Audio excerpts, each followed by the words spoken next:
When Freddie Mercury passed away in 1991, the world didn't just lose a voice, it lost a singular force of nature. He wasn't just Queen's frontman, he was Queen's identity, charisma, defiance, and soul. For decades, the question lingered. Could Queen ever take the stage again? And if so, how? And then came Adam Lambert. Since 2011, Adam Lambert has been fronting Queen in sold-out arenas across the globe. And while the pairing may have surprised some fans at first, it has become something extraordinary. Not because Adam tries to be Freddie Mercury, but because he doesn't.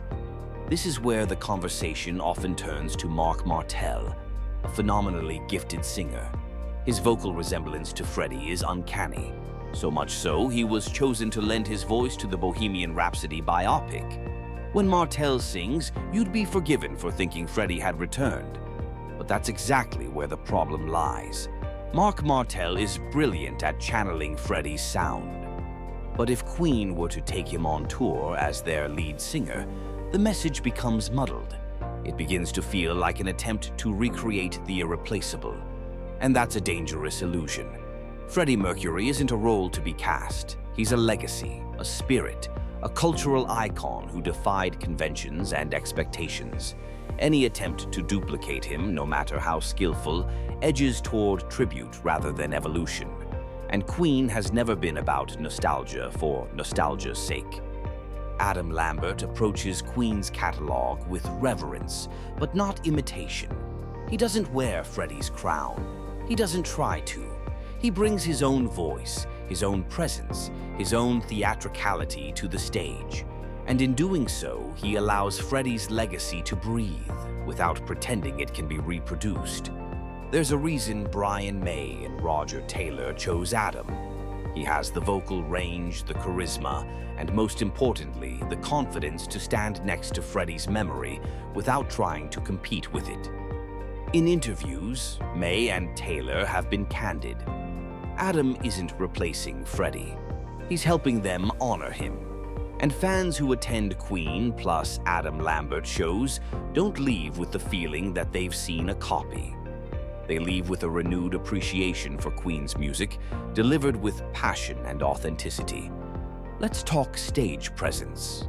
Freddie Mercury didn't just sing, he commanded. He could hold a stadium in the palm of his hand. Adam Lambert has that rare quality too. He's a born showman. He understands the balance between drama and control. He brings the same fearlessness to the stage that made Freddie so unforgettable, while still being entirely himself.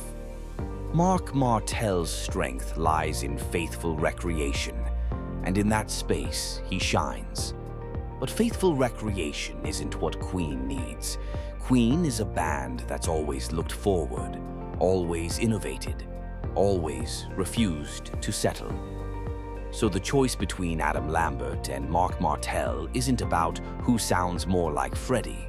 It's about who allows Queen to live on authentically, not as a museum piece, not as a perfect copy, but as a living, breathing band with a future as bold as its past. Adam Lambert doesn't erase Freddie, he illuminates him. He reminds us, night after night, that Freddie Mercury is irreplaceable, not because no one else can sing like him, but because no one else should try. That's why Adam Lambert is the perfect frontman for Queen, and that's why it should never be anyone else.